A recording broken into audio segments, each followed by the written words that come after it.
16তম annual Bharat Japan সামিটের পরে নয়াদিল্লির সামনে প্রেসের কাছে যখন ভারতীয় প্রধানমন্ত্রী নরেন্দ্র মোদী এলেন, জেনারেলি এরকম মিটিংগুলোর পরে এক দেশের প্রধানমন্ত্রী আরেক দেশের প্রধানমন্ত্রীকে অত্যন্ত অফিসিয়াল এবং প্রোটোকল মেনে সম্বোধন করে। কিন্তু ভারতীয় প্রধানমন্ত্রী জাপানিজ প্রধানমন্ত্রী সানায় তাকাইচিকে নিজের ছোট বোন বলে সম্বোধন করলেন। আজ জিও কাকার এই এপিসোডে ভারত জাপানের এই যে ঐতিহাসিক টাই এবং তাতে কি কি লেটেস্ট ডেভেলপমেন্ট হয়েছে সেটাই আমরা ব্রেকডাউন করছি। যেমনটা বললাম যে ভারত আর জাপানের টাই এই যে 16তম ইন্ডো জাপান যে অ্যানুয়াল কনফারেন্স হয়েছে তাতে কিন্তু ভারতীয় প্রধানমন্ত্রী এবং জাপানিজ প্রধানমন্ত্রীকে অনেকগুলো কোঅপারেশনে একসাথে আসতে দেখা গেছে। সেইগুলো কি কি কোঅপারেশন সেইটা আমরা ভিডিওতে একটু পরে ব্রেকডাউন করব, কিন্তু তার আগে অ্যাজ ইউজুয়াল একটা কনটেক্সট তৈরি করা যাক যে কেন এই ডিলটা এত ইম্পর্টেন্ট এবং কেন এটা নিয়ে সারা পৃথিবীর মিডিয়ায় এত লেখালেখি এবং এত চর্চা হচ্ছে। প্রথমেই বুঝতে হবে এই জিনিসটার পেছনে যে মেইন শ্যাডো প্লেয়ার তার নাম হচ্ছে চায়না। আমাদের আগের ভিডিও যারা দেখেছেন, বিশেষ করে চায়নাকে নিয়ে যে ভিডিওটা আমি বানিয়েছি তাতে আমি বলেছি কিভাবে চায়না স্ট্রিং অফ পার্লস, এই যে তার পলিসি যে বিভিন্ন পোর্ট সেইগুলোকে দখল করে যে ইন্ডিয়ান ওশান এবং এই প্যাসিফিক ইন্ডো প্যাসিফিক যে রিজিয়নটা তাতে যে নিজের একটা ডমিনেন্স তৈরি করতে চাইছে, এটা কিন্তু জাপান খুব একটা ভালোভাবে দেখছে না। কেন জাপান ভালোভাবে দেখছে না তার একটা ঐতিহাসিক কারণ আছে, যে চীনের সম্পর্ক জাপান আর ভারতবর্ষের সাথে কিন্তু খুব আলাদা। হ্যাঁ, ভারত আর চায়নার মধ্যে একটা ছোট যুদ্ধ হয়েছে। ভারত আর চায়না আজকে জিওপলিটিক্যাল পশ্চারিংয়ে একে অপরের উল্টো দিকে দাঁড়িয়ে আছে, কিন্তু যদি আপনি সিভিলাইজেশনালি দেখেন তাহলে কিন্তু আমাদের এখান থেকে বুদ্ধিজম গেছে চায়নাতে, আমাদের এখান থেকে প্রচুর সিভিলাইজেশনাল কালচার কিন্তু চায়নাতে গেছে। কিন্তু সেইখানে ওয়ার্ল্ড ওয়ারের সময় চায়না এবং জাপানের সম্পর্ক কিন্তু একদমই তিক্ত ছিল, এবং সেই স্মৃতিটা, সেই সিভিলাইজেশনাল মেমোরিটা চাইনিজদের কিন্তু এখনো রয়েছে। তাই একটা চাইনিজের কাছে ইন্ডিয়ার থেকেও কিন্তু বড় থ্রেট হচ্ছে জাপান এবং ভাইসি ভার্সা। জাপান এই যে ইন্ডো প্যাসিফিকে চায়নার এই বারবারন্ত পরবর্তীকালে তার থেকে কিন্তু কিছুটা তারা ডিপেন্ড করতো আমেরিকার ওপরে, কিন্তু আমেরিকার এই যে লেটেস্ট ভূমিকা এবং আমেরিকার রিসেন্ট কালের যে কন্ডাক্ট, তার জন্য কিন্তু জাপান সেই যে সিকিউরিটি নেটটা খুব একটা স্ট্রং নয় সেটা কিন্তু জাপান ভালো করে বুঝতে পারছে। আমরা কিন্তু তাই জন্যই দেখতে পাচ্ছি যে জাপান ঢেলে আবার নিজের মিলিটারিকে সাজাচ্ছে যাতে তাদের এই রকম আমেরিকার মতো দেশের ওপর ডিপেন্ড পরবর্তীকালে না করতে হয়। এবং সেই জন্য জাপানের জন্য এইটা একটা খুব বড় স্ট্র্যাটেজিক পার্টনারশিপ ভারতের মতো একটা দেশের সাথে। আচ্ছা, এটার আরেকটা দিক হচ্ছে যে ভারতের সাথে কিন্তু জাপানের যে রিলেশন সেটাও কিন্তু ভীষণ হিস্টোরি। আমরা দেখেছি জাপানিজ যে longest serving prime minister Shinzo আবে, তার কিন্তু ভারতের প্রতি একটা ভীষণ রকম অ্যাফেকশন ছিল, এবং ভারতের প্রধানমন্ত্রীর সাথেও তার কিন্তু খুব ভালো রিলেশন ছিল।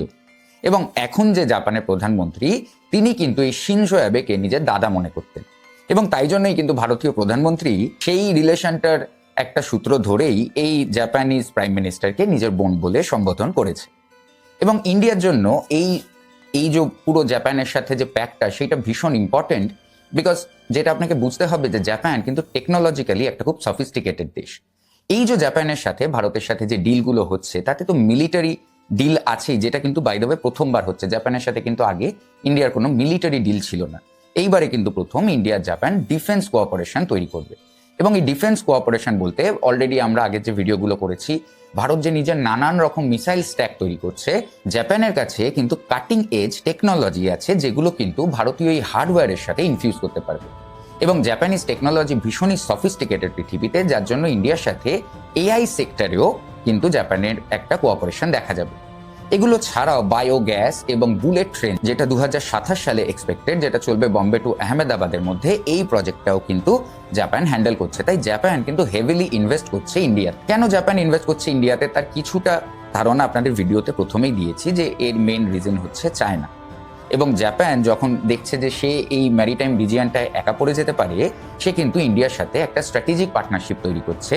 তার আরেকটা কারণও আছে যে জাপান নিজে একটা ডেমোক্রেসি এবং ইন্ডিয়া একটা ডেমোক্রেসি, এবং তাই জন্য জাপানের কাছে একটা পাকিস্তানের কাছে যাওয়া বা একটা বাংলাদেশের কাছে যাওয়া কিন্তু তার থেকে বেটার অপশন সবসময় ইন্ডিয়া, বিকজ ইন্ডিয়ার কাছে এত বড় একটা মার্কেট আছে এবং একটা মোটামুটি at least at the top level একটা সফিস্টিকেটেড মার্কেট কিন্তু জাপানের জন্য ওপেন হবে।